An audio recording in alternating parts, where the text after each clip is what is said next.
Hey, good morning and welcome. Welcome to the Tuesday edition of the Tom Barfield Show. We are glad you're with us. We're presented each and every day by Toe King. Thanks to Gary Hoffman and his team for sponsoring the program. And again, they offer 24-hour roadside assistance. And man, what a great company. You know what the cool thing about it? We've talked about this before. This is a local show. We do a lot of local sports that Central Texas sports and sports that Central Texans care about. That's what we do. And that's what and that's why I love so much that the people who sponsor our program are local businesses. So we get to do business and keep those dollars right here in Central Texas. Let's see. Coming up on the program today, Brice Cherry, the Waco Tribune Herald, is going to talk sports with us, local sports, and the former Baylor Bear and Texas Ranger, David Murphy, will talk some Texas Ranger baseball with us. He's working with the Ranger Broadcast Network, and so we'll talk to Murph coming up a little later on this morning as well. Did you enjoy the basketball game last night? Okay, Lark and I, and we'll talk about it later on, but Lark and I disagree. The fact that game was a physical game and the officials got out of the way and let them play, I loved it. Absolutely loved it. Thought it was the right thing to do. Didn't want to hear a bunch of whistles. Didn't want to see a bunch of fouls called. And quite honestly, we didn't. I mean, it was a good ball game, and I give UConn credit. Every time I thought Michigan was going to pull away, Connecticut would come back and get right back in the basketball game. And, you know, it ended up being 69-63. And this, I thought, a terrific basketball game, particularly the second half. They really, both teams got after it. So we'll get into that a little later on as well. Hey, breaking news. I wish we had a news sounder. Breaking news. This is legit now. I just got this email just a couple of minutes ago. I beg your pardon. The great Willie Nelson is going to be coming to Waco and Baylor University. He's going to play Magnolia Field at Baylor Ballpark on Thursday night, May the 14th at 7:30. Tickets go on sale this Thursday, 2 days from now. Willie Nelson and family in concert at Magnolia Field at Baylor Ballpark on Thursday night, May the 14th at 7:30. Gates will open at 6. Tickets go on sale this Thursday. Willie, as we all know, is from Abbott. He attended Baylor back in the mid-'50s, so that's kind of a cool thing. You know what we're going to do? We're going to start the day by talking local. One of our favorite guys, local business, Central CTWP, David Willie, is with us this morning. David, good morning. How are you? Great. Beautiful day. Beautiful day. It is. It is. How about that? Isn't it kind of cool that Willie Nelson's going to come play a concert for us? I just can't believe it's going to happen. And how can he still be alive? What is he, 92 to 95 or 100? I don't know, but he's a miracle guy. Absolutely. And I think it's going to be a blast. I think it's going to be fun. I know you've already talked about getting tickets for it. No question about it. I remember the days when I lived in San Antonio, and he played in a little country store outside of Helotes, Texas, called Florrie's Country Store. And there were some country songs written about Florrie's. And he would be there on Sundays for $1. If you get to go see Willie Nelson, he needed the money. So every Sunday was $1 for Willie Nelson. And there'd be like a couple hundred people having a party. No, well, how cool is that? Well, those are lifelong memories, aren't they? No question about it. You don't do that anymore. No. Nobody does that anymore, really. It's kind of scary that the local music scene just has kind of changed, hasn't it? Tremendously. Yeah. Hey, let's talk a little bit about CTWP. I know you guys got several locations, but the mothership is right here in Waco, isn't it? The mothership is here. We started here with 3 people in 1979. I hate to think about my age, but with nothing, no customers, nobody, and a little bitty building on Franklin Avenue, one of those multiple units there, and started knocking doors and trying to sell stuff. Back then, it's all obsolete, like a mimeograph machine or a spirit duplicator, things that we don't even think about today or even know about, and made it go, and here we are. Why have you been so successful? Why has this company grown where you have, 7 locations across the state? Yes, sir. 7 locations. I'm very blessed. We own all the properties. They're beautiful each different with different personalities. Mm-hmm. If anybody travels around to any of our places, we'd love to have you come in and see them. What made this work? Long-time loyal employees that believed in the American dream, from service and sales, that are still with me from the beginning and have done quite well for themselves and have made my company wonderful. And I respect and care about them. And then I have customers that I've had back since the beginning. And a lot of people, of course, have been bought out. And we still keep hoping that new people and the local people will support us. And if we can't get that support, I totally believe in supporting all of the communities that we're in. We're blessed. We're doing well. So why not give some of it back? And you do quite frequently, don't you? Yes, and a lot of sir. times people don't even know that you guys are involved in things behind the scenes, but because you're not looking for a pat on the back, you just want to be a good member of the community. I believe in giving back and helping whatever association needs, whether it's athletic. We do a lot of athletic sponsorships. We do all the charitable deals, the cancer business, and everything out there that somebody comes to us that is reasonable.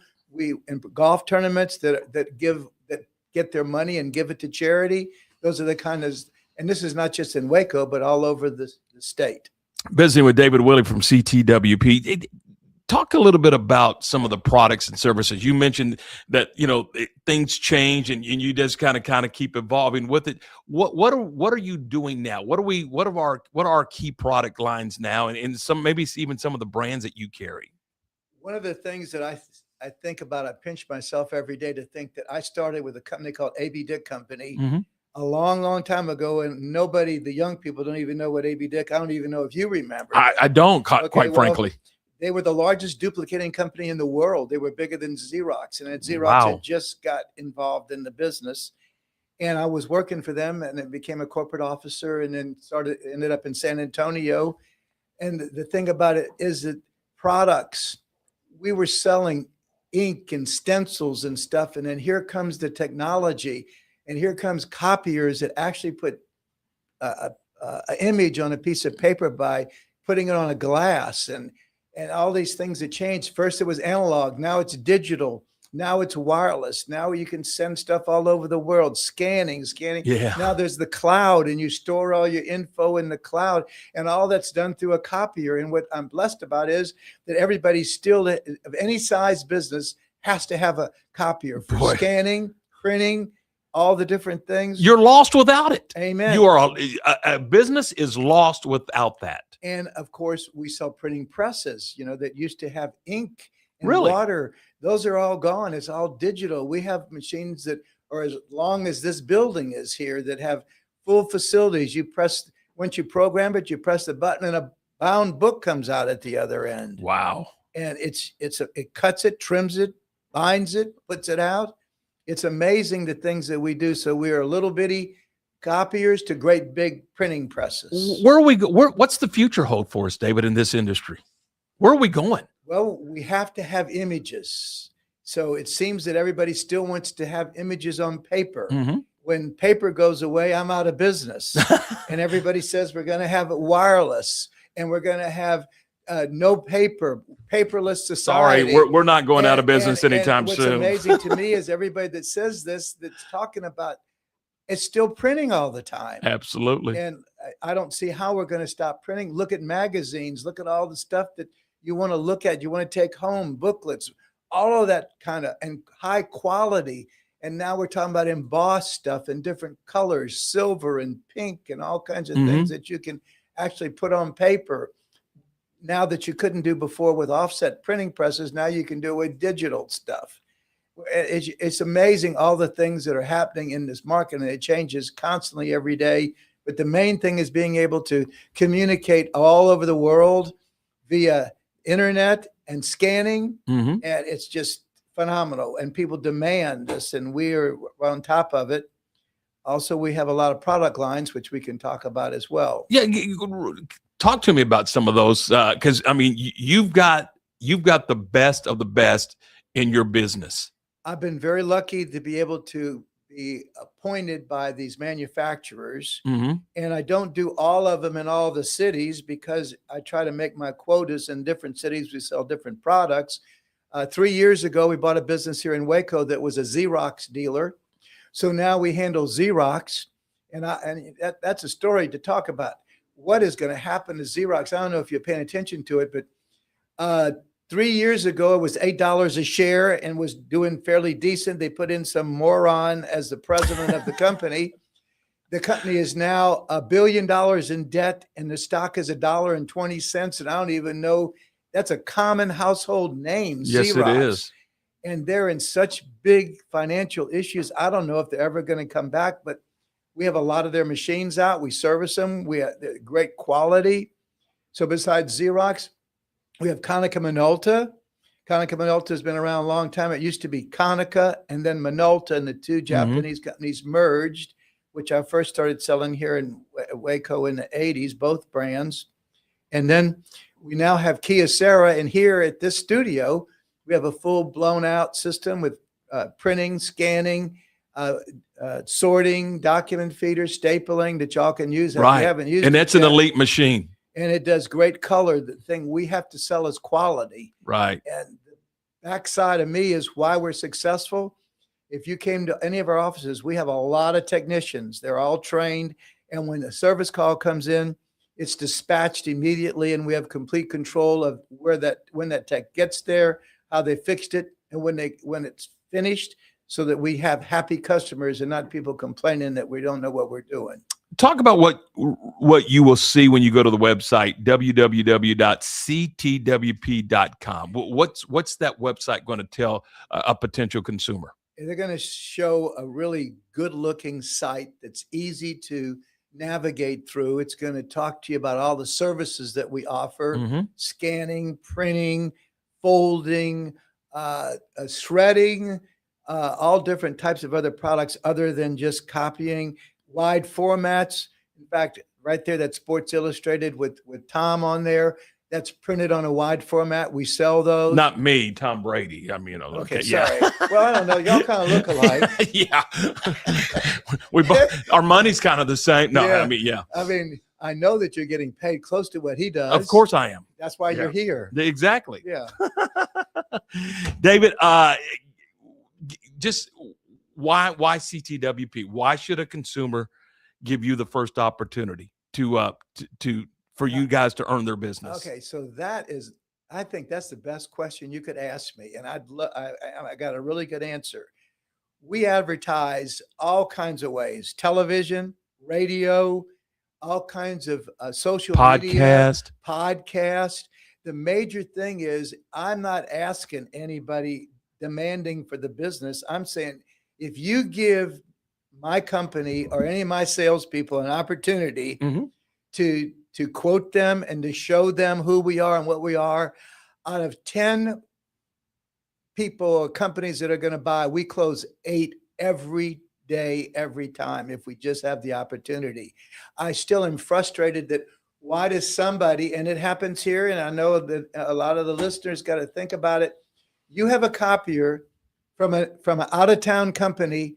None of them are paying taxes. All are leaving. The money's leaving the state of Texas, and you're sending that check because it's $10 a month cheaper, when you could leave it here in Waco or Temple or Bryan and all these different cities and help support the communities, which in turn we support the communities. 100%.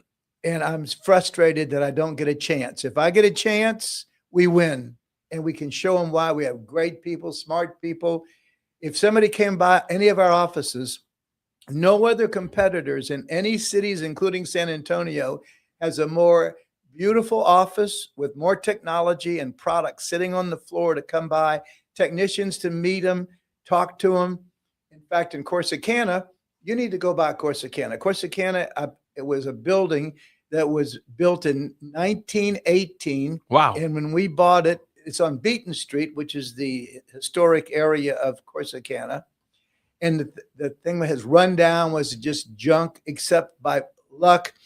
The upstairs was left alone because the people that had it before were pack rats, and they had covered all the walls with trash, so they couldn't destroy it. So we bought the building. It's now an active print shop. We do big printing presses, and we do booklets and things for customers all over the state.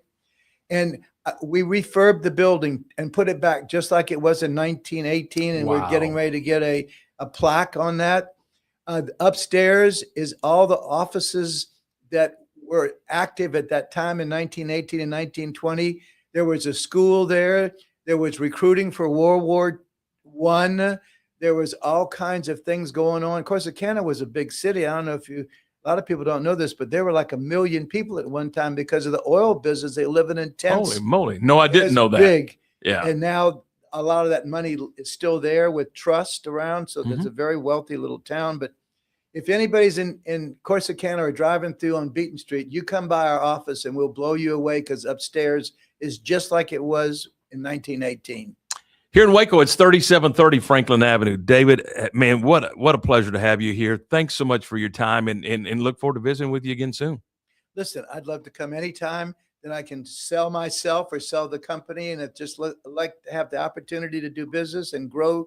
I'm still growing and still wanting to grow. And by the way, if anybody's looking to make some money in sales, we pay big money and big commissions. And also, if there's anybody out there in IT, technicians, we need technicians all over the state. So if any of you parents have children that are coming back from home from school, give them a call. Give me a call. I'll interview anybody at any time. ctwp.com if you need more information, or stop by 3730 Franklin Avenue.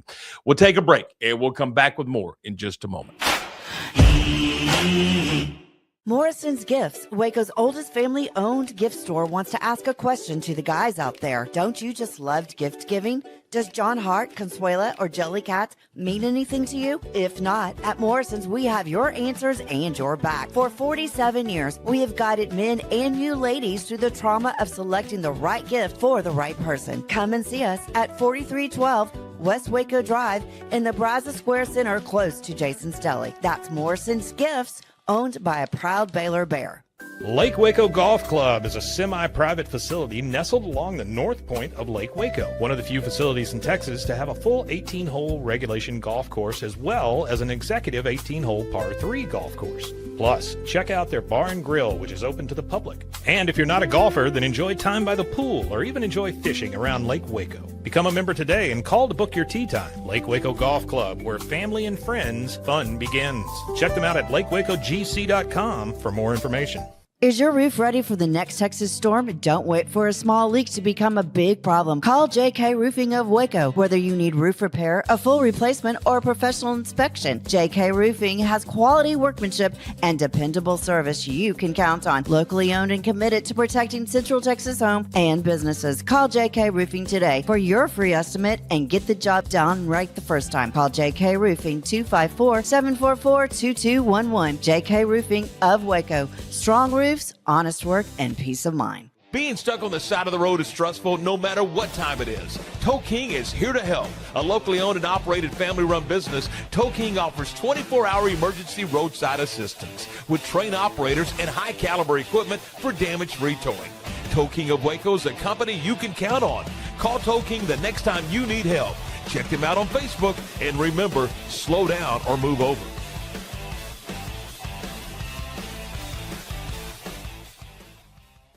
Bumblebee Blinds of Waco and Temple is your one-stop shop for custom window treatments, transforming your vision into reality. Choose from a selection of shades, blinds, shutters, and curtains. Bumblebee Blinds stands behind our service and products, ensuring peace of mind with our trusted warranty. Call Bumblebee Blinds today to schedule your design consultation. Bumblebee Blinds, simplifying window treatments one covering at a time. BumblebeeBlinds.com.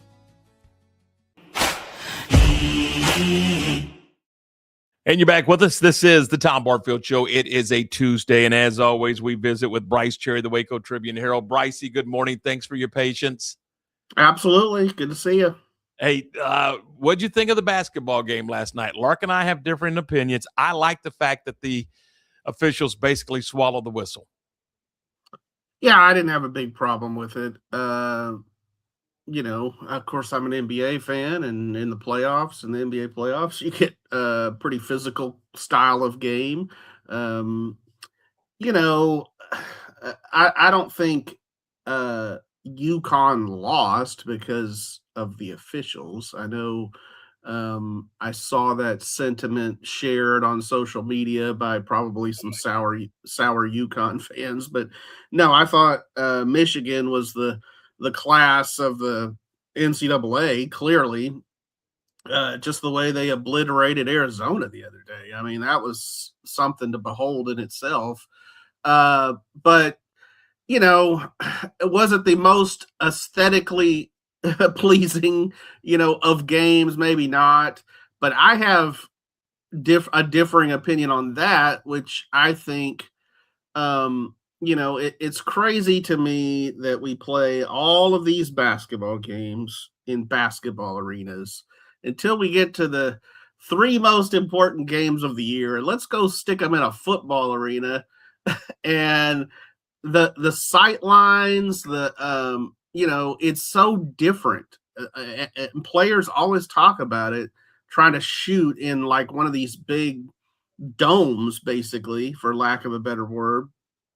And it takes some adjusting. And I mean, to me, you always see poor shooting for the sake of poor shooting, and not always just because the defense is so good. So I would like to see, just games being played in basketball arenas.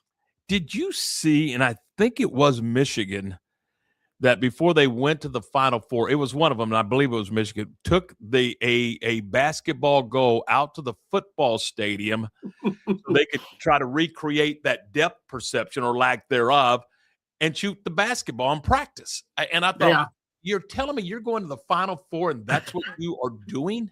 To your point? Yeah, it's crazy. It's really, I'll never forget being in Indianapolis for that one where Baylor won, and 2021. And not only did you have the football effect, but you had the social distancing effect. Remember? Oh yeah, that was right after COVID, so it was a weird situation there. But yeah, I don't know. It's just unusual, and I realize they're not going to go back to the other way because of cha-ching. I mean, if you can put more bodies in the seats, why would you not? And I have seen the argument that, okay, if you took it to a smaller arena, then it becomes kind of like the Super Bowl in terms of very corporate, and only the richest people are going to get the tickets, and you're going to price out the average fan. All right, there is like arguments to be made on both sides of this argument, but Brice, if you're sitting at the top of a football stadium watching a basketball game, I mean, right, how much is that? Right, exactly. You're basically watching ants play basketball at that point. So, I remember going to the 1989 NBA All-Star game at the Astrodome, and we weren't at the top. We were, somewhere in the middle, but yeah, we were pretty far removed from the action, but it was still fun. I thought every time I thought Michigan was going to pull away, build an 8, a 9, 10, I think it even got to 11 at one point. Give UConn credit. I mean, they would fight back and get themselves back in the basketball game. Yeah, I think Dan Hurley has built just a toughness within that program that a lot of teams envy. I wrote a column the other day where I asked if UConn is the new 1990s era Duke, the team that everyone loves to hate. And I said, yes and no. No, because it's the transfer portal age and you're not ever going to have, players around as long as Christian Laettner was around, where you really get to know them and get to hate them.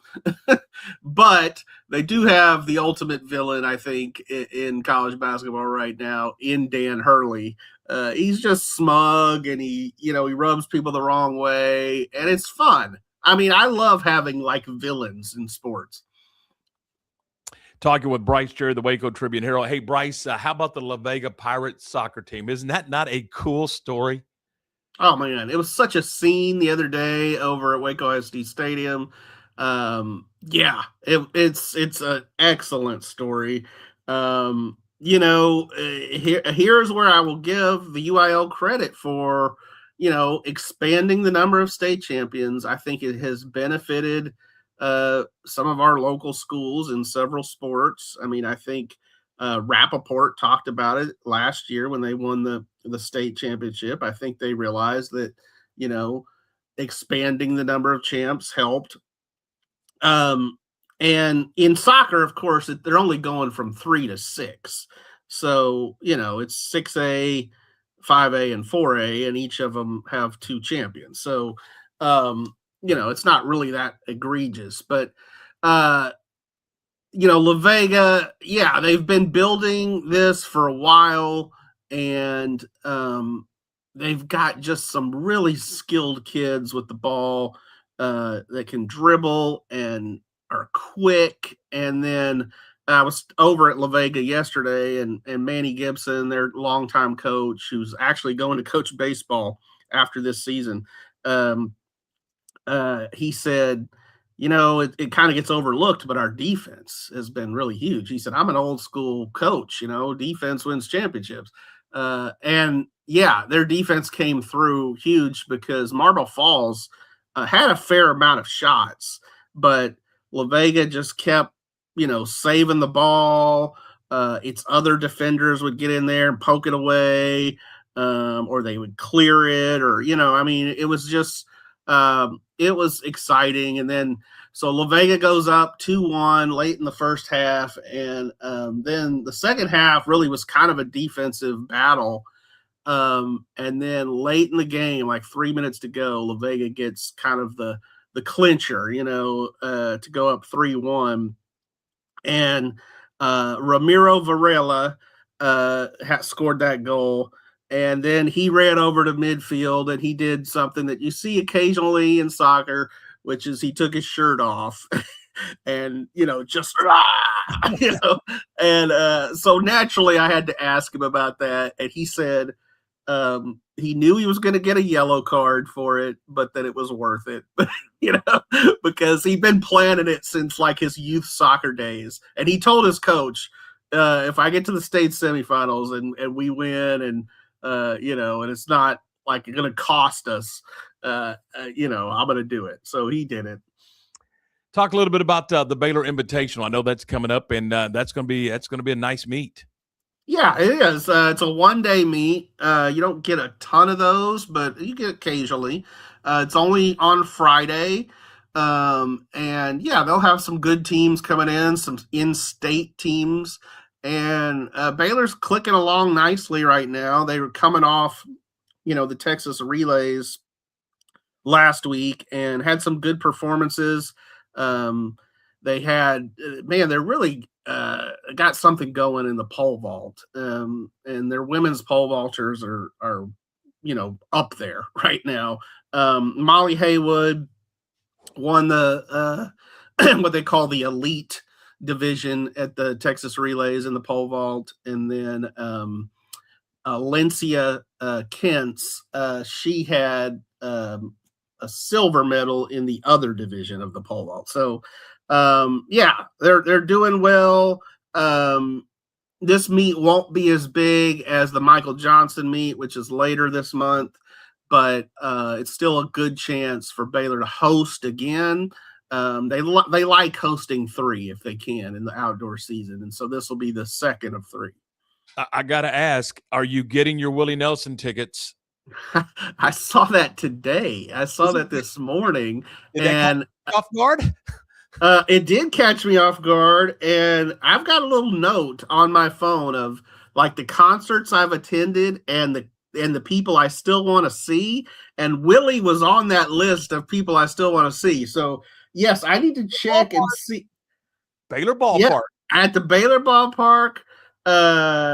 And I got to see what I'm doing May 14th, but what I'm doing, I'm be in Utah with Baylor baseball. There you go. That's the first thing I did. I said, Willie Nelson's going to play Magnolia Field at Baylor Ballpark on Thursday the 14th. I'm there. Yeah. No, I'm not. No, you're not. Maybe you couldn't you fly in Friday morning? That's another one of those Thursday, Friday, Saturday series to end the season, and I'm like, oh, hang on a second here. What are we doing? Yeah. It stinks. I saw Mitch Thompson Sunday evening. Both of us were at the grocery store. And so I chatted with him briefly, and he said, it's just nice to go to church this morning. And I sometimes forget that obviously you guys don't always get to go to church because Sunday's baseball day. I'm gonna tell you, here's how it works for me. If we're out of town, I get on the computer and I watch it before I head out to the ballpark. If I'm in town, I go to the early service, and as they're doing the benediction, I'm banging out the door and headed to the ballpark. I mean, that's just the way it is for spring, right? Yeah, absolutely. So, I mean, final word. Give me some info on your Astros. Get me up to speed on Houston. Oh my gosh, they're so up and down. I think when you asked me about them once before, I had questions about the pitching. I think those questions still remain. Those questions have not gone away. They're hitting the cover off the ball. I mean, Altuve is hitting well. There was a great story in The Athletic about Altuve and his patience this year. This is a guy who's made a career out of swinging at everything that comes to the plate. And now he's like taking more pitches and being more patient. Yordan Alvarez is a beast. Cam Smith hit, I think, the longest home run in the major leagues last night. And the Astros lost because the bullpen, the bullpen is an issue. I'm not sure Abreu is a closer. I think they missed Josh Hader. I think they're going to be sort of like this, up and down and up and down. And the pitching, until they get that sorted out, they're going to win some, lose some. What do you got coming up in the paper? What are you working on? Yeah, so people can get on right now on wacotrip.com and in our print product today and read a story that I wrote about Texas Western. Of course, the 1966 Texas Western team. That whole group will be inducted into the Texas Sports Hall of Fame a week from Saturday.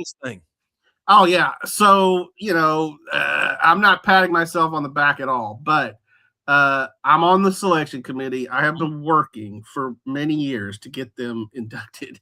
And I'm like, look, I know we've never inducted a team before, but this team is a little different. And with the 60th anniversary, I think everybody felt like it was time. And so, I got a chance to talk to Neville Shedd from the 66 Texas Western team. That was so cool. He's going to be speaking on their behalf at that banquet. So people can check out that story. But also, you mentioned La Vega. Of course, we'll have a feature story on the Pirates, and we'll be down in Georgetown on Thursday for that game. So, Brice, thanks. Appreciate your time. Yep. No problem. Thanks.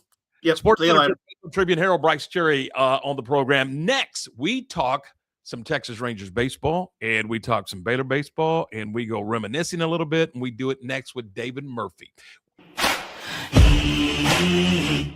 Since 1996, Double R Old-Fashioned Hamburgers at 18th and Herring has been serving Waco's best burger. There's nothing better than a delicious burger cooked just the way you like it, with garden fresh toppings on a buttered bun.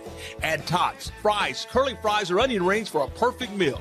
So what are you waiting on? How about Double R Old-Fashioned Hamburgers today?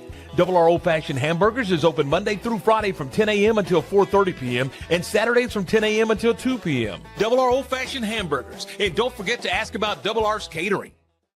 Being stuck on the side of the road is stressful no matter what time it is. Tow King is here to help. A locally owned and operated family-run business, Tow King offers 24-hour emergency roadside assistance with trained operators and high-caliber equipment for damage-free towing.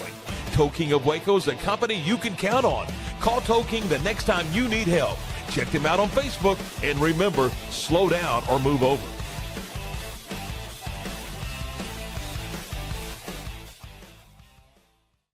Family owned and operated, Jasper's Barbecue is serving up Texas-style barbecue meats and sandwiches and all the fixins. Enjoy mouth-watering brisket, ribs, pulled pork, and don't forget the potato salad and barbecue beans. Located in Waco on Elm Street, right off of I-35, open Tuesday through Saturday 10 until 2 or until the food runs out. Stop by today and enjoy the best barbecue around. Voted one of the best barbecue joints by Texas Monthly. That's Jasper's Barbecue in Waco. You won't leave hungry.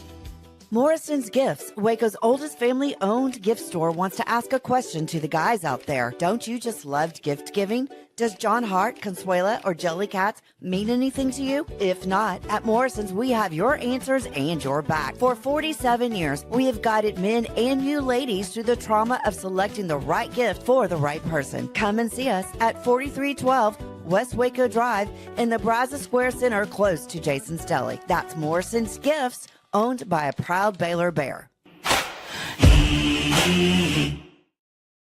And you're back on the program here as we talk sports on this Tuesday morning, presented by Toll King of Waco. Thanks to Gary Hoffman and his team. Going to welcome into the program now David Murphy. Murph, good morning. How are you? What's up, Tom? How are you? I'm terrific. And first of all, let me say thank you for the time. I know you've got an incredibly busy schedule. Talk a little bit about RSN. I know this is your second year of RSN. How has it for you personally? And just kind of walk us through a little bit of RSN and how radio and television have kind of worked together on this. It's kind of an interesting product, isn't it? Yeah, it's a great product. I'm so thankful that one of our owners with the Rangers, Neil Liebman, and Angie Swint, both our executive producers, they took the lead on this, and they worked really hard to transform Rangers baseball, which had gone through some ups and downs, obviously, with Fox Sports Southwest, and then that went to Bally's, and then there was a bankruptcy issue. So now we feel like we have some stability, and I feel like maybe the Rangers have started a new precedent. We've obviously seen a lot of the bigger markets with the Yankees having Nesson. Obviously, the Cubs have Marquee. The Red Sox have their own network. The Red Sox have Nesson. So, all these bigger markets have their own network, and now the Rangers have done the same. And the way that they have, turned it, kind of merged TV and radio, it's been something that's really cool, the way that we get to interact on the pre and the post game show with our radio broadcasters and just really get to talk baseball and cover every little bit of Rangers baseball and just create good content as well. How's it worked for you personally? What's your schedule kind of look like, and what are some of your assignments for our local fans that may not know? Yeah, so I do roughly 45 games. I guess you would call me, my main job would be as a color analyst. When I broke into this business, I was mainly a pre and post guy. I started to, I did some color for AA Frisco. And then I started doing a little bit on the color side. I just did 12 games in 2019. And both of the jobs were separate. Sometimes I would do pre and post, sometimes I would do color. Well, this particular job, once RSN started, was they have merged the two together. So the pre and the post game show are made up of, hits from the play-by-play guy, the color analyst on the TV side, and the same thing, the guys that work on the radio side. Jared Sandler, who works on the radio side, he hosts it. And so I just do a handful of games. It's kind of the perfect amount for me where I'm at the ballpark some days. I'm not. When I'm not, I'm just running around with my kids and still getting to be dad and kind of getting the best of both worlds. I can have my cake and eat it too, but it definitely makes for a busy life. And so I was just going to say that works perfect for you, doesn't it? I mean, you're able to be at home enough with your kiddos, and then you're able to stay connected to baseball. 100%. Going to Globe Life Field is my happy place where I get to see baseball people. I get to be around baseball people. I still get to be a part of the franchise where I spent my best years. That is most near and dear to my heart. And, I just, like I said, I love being around baseball people. I get to coach it on the side a little bit with my kids and my boys. So that's really what I'm doing when I'm not working. broadcast for the Rangers. But yeah, it's just Major League Baseball is just so special. And I understand how many guys would probably love this job or love being in this business. And I didn't even really pursue it. It found me. Well, you do an incredible job, and man, it's fun to watch you. Are you working tonight by chance? I am. Yeah, I did my first game last night, and what a first series to have. Division rival, the Mariners. Last night I had DeGrom and Logan Gilbert. Tonight it's going to be Nathan Eovaldi. Tomorrow is going to be Mackenzie Gore. I know Brian Woo's throwing for the Mariners. And then slipping my mind, George Kirby's throwing for the Mariners tonight. So you talk about like September, October quality pitching matchups from both sides and a divisional matchup, which the Mariners have really dominated for the last few years. We're 10 games in. Is that a large enough sample size to kind of get an idea of what this ball club looks like? I'm worried. Tell me not to worry. We're not scoring runs. We're not scoring runs, David. Yeah. So the funny thing is we're 10 games in, right? And if we were 7-3, I'd be like, oh yeah, it's a good enough sample. But if we were 2-8, be like, well, we haven't played enough games yet. It's like, that glass half full type of fan where you're always going to think in the positive way or, give your team the benefit of the doubt. I do understand your hesitation.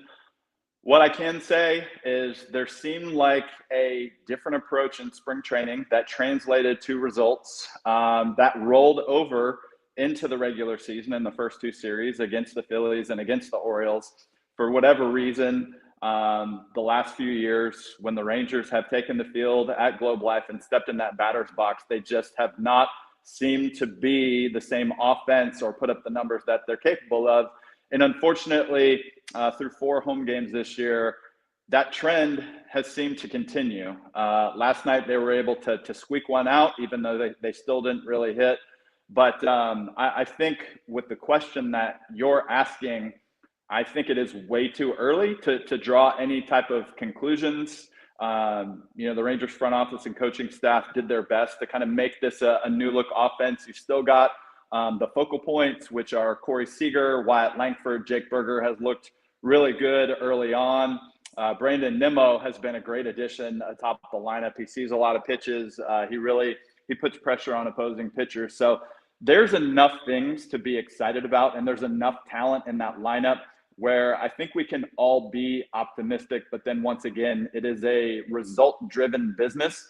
So I would say let's do this again on May 1st or May 15th, and then and I can give you a little bit of an update because you want to see players get around 100 at-bats in a season before you're starting to draw any conclusions about what this season and what this offense might look like. David, as far as when it got to spring training with a new manager, new coaching staff, stuff like that, did you see or perceive a different approach to the game from what it been? Because as far as I'm watching so far, because there's not a whole lot of runs being scored just yet, it looks like the same old thing to me. I'm not seeing a different approach. I don't see a lot of aggressiveness at the plate. Yeah, I guess that's a good question. And I guess you could argue the fact that early in the season, the trend that was set early on that continued for too much of the season is I think they were too aggressive. So I was kind of digging through some numbers over the last week or two. And so the average major league team in 2025, they saw 152 pitches per game during last season. Now the Rangers, for the most part, and every offense is going to be different, right? But I kind of broke down, say, the first 20 to 25 games, and I was still continuing to try to go further into the season. But I think early in the season, they only went above that 152 mark as an offense like 2 or 3 times. So that's partially the offense that they are. Corey Seager, we know if he gets something in the middle of the plate, whether it's a fastball, breaking ball, off-speed pitch, whatever it is, he's going to be firing. He's not a guy that's up there to see 6 or 7 pitches. And a lot of offensive approaches on the Rangers were similar. So my question mark with the offense early last year was there would be far too many experiences where the starting pitcher was through 6 innings and he had only thrown 75 pitches. And I think, we can break down the analytics all we want, but in my mind, if you're breaking down offense in the game in its simplest form, your job as an offense is to put pressure on that starting pitcher. And the Rangers just were not doing that early in the season. I want to say they saw the second fewest pitches as an offense through April 30th last year. Now, I didn't go back and look at the numbers for 2026. I haven't caught up on that so far, so I can't compare and see how they've done through the first 10 games. At the end of the day, runs scored is a big deal. We talked on the broadcast a lot last year that the magic number is 4. When the Rangers score 4 runs, they tend to win ball games, and when they don't, they tend to lose. Now, last night was the first night where there's been an exception to that rule, because through the first 9 games of the season, when they've scored 4 runs, they're undefeated. And when they haven't scored 4, then they had lost every ball game. Last night they won 2-1. And that's going to happen throughout the course of the season because their pitching is so good. But we would love to see the trickle-down effect where they have some easy wins, where they win 7-2 or 8-1. It takes pressure off the pitching staff, because let's be honest, a lot of these bullpen guys, when they're pitching in tie games in the 7th, 8th, and 9th, or a game that's within a run, those heavy stress innings could catch up with them later in the season. Visiting with David Murphy. David, I'm old school, and I know this is a game of numbers. I mean, we can dig through 9 million numbers in baseball, and that's kind of a cool thing. But I'm still kind of an old school guy. I look at batting average. What do you look at? You look at on base percentage. I mean, what's the analytic, if you will, that you look at now? I do think that batting average is undervalued, and I think that there is importance to it. I would say an overall good number to look at from an offensive standpoint is OPS, because on-base percentage is a strong indicator of success. And then obviously slug is a big deal.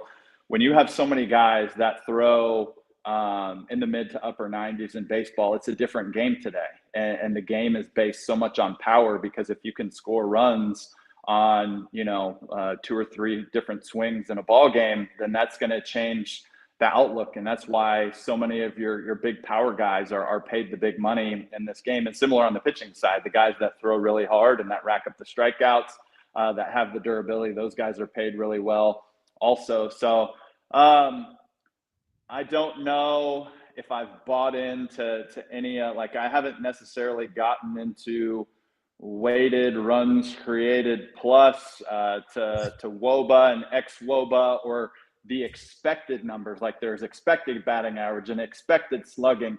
And I think in ways there's truth to all of them, right? Because everybody is going to draw all these conclusions on how they evaluate players. I love it, and I guess more important than batting average, I love the statistic batting average with runners in scoring position, because that just basically shows what you're made of from a clutch standpoint. And the guys that drive in runs, at the end of the day, there's 2 categories that I was always told that were important back when I played, and that's runs scored and runs driven in. And the guys that do both of those are going to be the better players in the game. So, and that's basically when you're coming up, if you're leading off an inning or one of the first hitters, you're trying to get on to score runs. And if you're coming up with runners on base, then you're trying to drive in runs. So yeah, once again, if you're looking at baseball in its simplest form, those are about the 2 easiest ways to look at it. You mentioned there's more pitchers now. There's throwing 95 plus.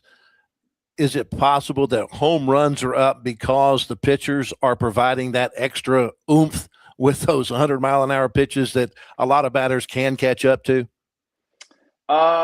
It could be. I mean, if Cal Raleigh had a great at-bat last night against Jacob deGrom, hit a 12-pitch at-bat, fought off a bunch of tough pitches. He took a 2-2 slider that most hitters would have swung at, to where deGrom was like, all right, I'm just going to try to beat him with my fastball down the middle. It was 99 down the middle, and Raleigh hit it 10 rows up into right field.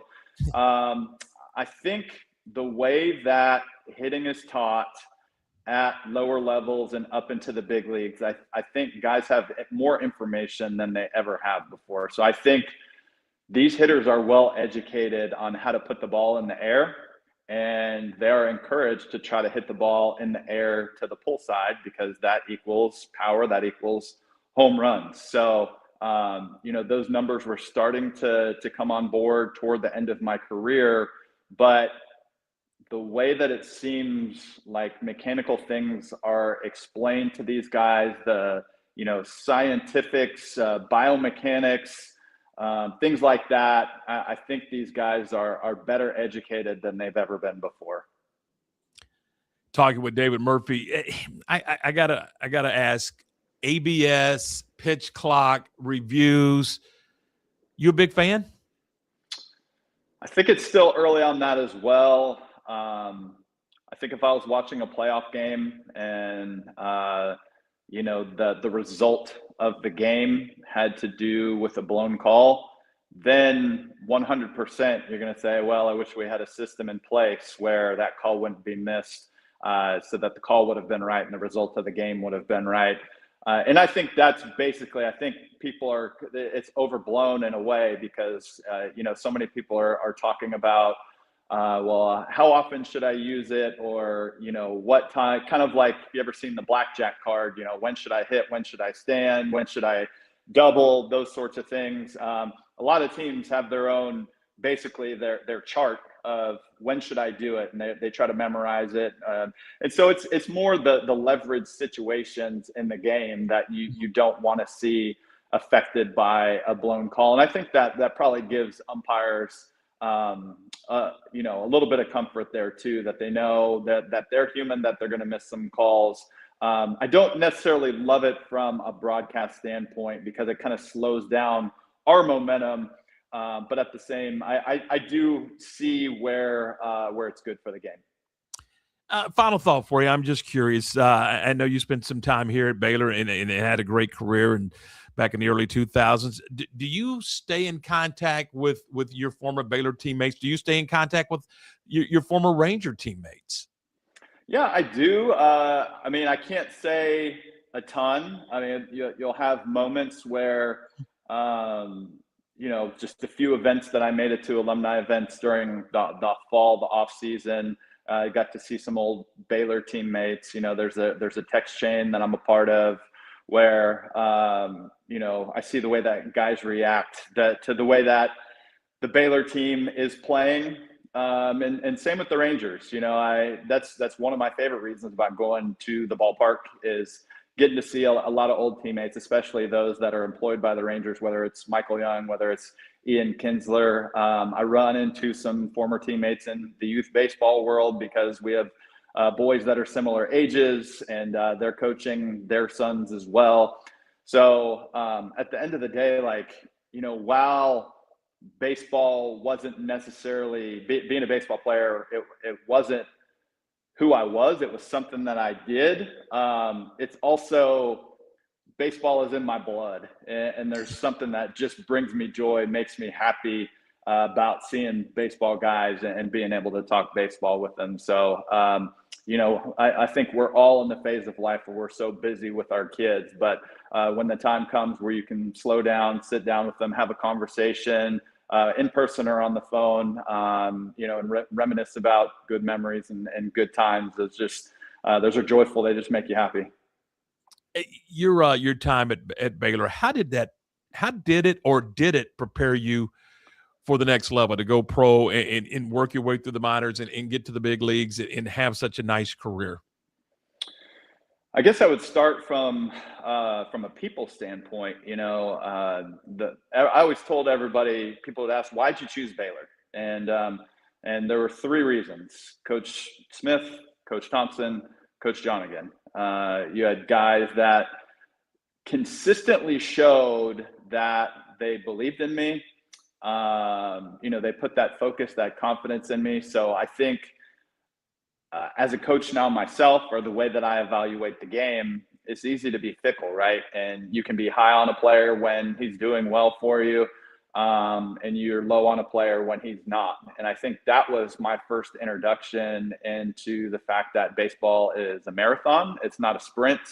And you got to give a guy a chance to show what he's made of. I mean, I ended up playing in the big leagues, and, people that knew where I ended up may not know what the process looked like, but I had what I thought was a mediocre year as a freshman. But the most important thing was I got to play pretty much every day. So that kind of set the stage for the rest of my college career. And then as a sophomore, I broke my hand. I missed the first 15 games of that season. The first 15 games back, I was still feeling it, and I hit 150. And I had a coaching staff that stuck with me. So that was really important. And then from there, I would say work ethic. Obviously I was only part of one college program, but I don't feel like anybody outworked us with what we did during the off season. So, hard work is really important to achieve at a high level. And I feel like the foundation of that, especially from a strength and conditioning standpoint. I mean, most kids, they start doing it when they're 13, 14 these days. For me, I didn't really touch a weight until I got to college. So the strength and conditioning program that I went through at Baylor really helped me from a physical standpoint. I mean, I guess I just got done with a workout right now. I'm 44 years old. And I think what Baylor introduced to me when I was 18, 19 years old, it created a love for strength and conditioning that I still have today. I kept you a little longer than I promised I would. I appreciate your time. I really do. And I appreciate your friendship. And thanks so much for being a part of this thing today. Hey, like I said, I love talking baseball. So there's no too long. We can keep talking forever, but always enjoy it, Tom, and look forward to the next time. We'll see you soon. Thanks. Bye. Have a good one. David Murphy, former Baylor Bear, former Texas Ranger. He's with the RSN group, the Ranger Sports Network, and he'll be on the broadcast tonight. Lark, it was such a pleasure to call his games, wasn't it? He was always one of my favorite Baylor Bears. Just a pleasure to watch, a pleasure to be around. I enjoyed his family. They were always so nice. And it was just a great experience when he was part of the Baylor family there. All right, we're going to get a break. We'll come back. Lark's got some headlines for us, and we'll continue as we roll through this Tuesday morning. When disaster strikes, you need a team you can trust. At Benchmark, we specialize in disaster recovery, construction, environmental remediation, and indoor air quality solutions. With over 30 years of experience, our experts provide forensic architecture, engineering, and environmental consulting to ensure every project is handled with precision and care. From damage assessment to full reconstruction, Benchmark delivers technical expertise and an unmatched client experience every step of the way. Visit benchmarkc3.com to learn more. At Waco Bodyman Company, we help you take control of your health with advanced wellness and longevity solutions designed to help your body perform, recover, and thrive. Experience the power of red light therapy with our full body bed design to reduce inflammation, improve circulation, support skin health, and recharge your body at the cellular level. Step into our hydrotherapy room featuring a dry sauna, polar shower, and hot tub. Book your tour today. Waco Bodyman, open 7 days a week in downtown Waco. Being stuck on the side of the road is stressful no matter what time it is. Tow King is here to help. A locally owned and operated family-run business, Tow King offers 24-hour emergency roadside assistance with trained operators and high-caliber equipment for damage-free towing. Tow King of Waco is a company you can count on. Call Tow King the next time you need help. Check them out on Facebook, and remember, slow down or move over. Shopping for insurance shouldn't feel like a guessing game or a root canal. At Barfield Sowell Insurance Group, a division of TWFG, we make it easy and maybe even a little fun. Need auto, home, life, or business insurance? We've got you covered, literally. We work with multiple top-rated companies to find the right fit for you, so you get great coverage at a price that won't make you wince. Because our goal is simple, the highest quality insurance at lowest price possible. Call Barfield Sowell Insurance Group today at 469-579-4982 for your free quote. Better coverage, better rates, better call. You're back. And we're back as we roll along here on a Tuesday. Lark, we mentioned the basketball last night. We got baseball and softball coming up tonight. McLennan has moved up, and they just continue to move up, both baseball and softball. So what do you got for us? Okay, let's see. We talked about y'all talked about basketball. I don't want to talk about basketball because I didn't enjoy that game whatsoever. But I know I'm unique. Yeah, boy, you are unique. I'm a unique. All right, let's see. Baylor softball played yesterday and lost to Lamar by a score of 10-8. Also, SEC baseball yesterday. Oklahoma took on Dallas Baptist, and Oklahoma won that game 9-3. Not a whole lot of other results from yesterday other than the Rangers beat Seattle 2-1, and the Colorado Rockies beat Houston 9-4. That was the game that the kid from Houston hit the home run, the longest home run in Major League Baseball so far this year. There's a lot of high school baseball and softball around the area tonight. Go out and see a game. I'm going to be over in Killeen tonight for the game between Midway and Killeen. All right, sir. Thanks so much. We will take a break, and when we come back, we will look ahead to what is going on tomorrow on the program. We'll do that when we continue in just a moment. Being stuck on the side of the road is stressful no matter what time it is. Tow King is here to help. A locally owned and operated family-run business, Tow King offers 24-hour emergency roadside assistance with trained operators and high-caliber equipment for damage-free towing. Tow King of Waco is a company you can count on. Call Tow King the next time you need help. Check them out on Facebook, and remember, slow down or move over.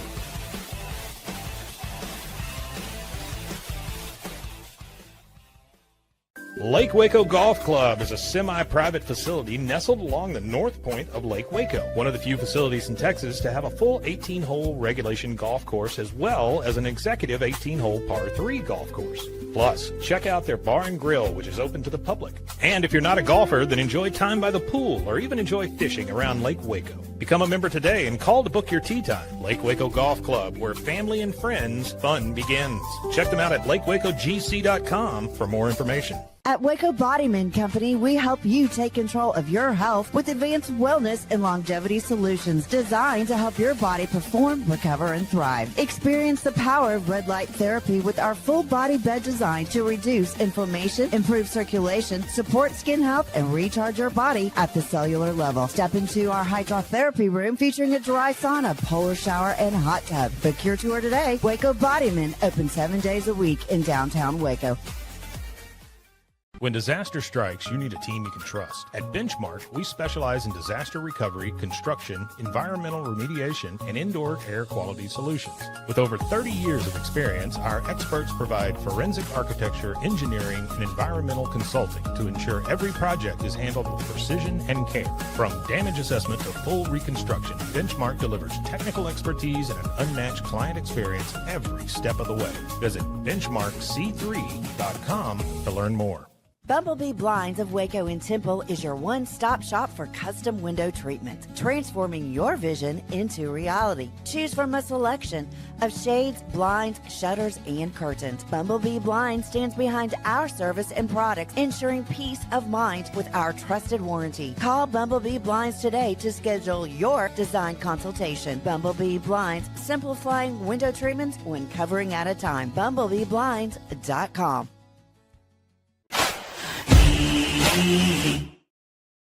Well, what a lot of fun today. Man, thanks to everyone who's been a part of this one. We had a lot of fun visiting with Brice Cherry and David Murphy and David Willey from CTWP. Lark tomorrow on the program. Sam Skidmore, the Director of Athletics for the Belton Independent School District, will be here.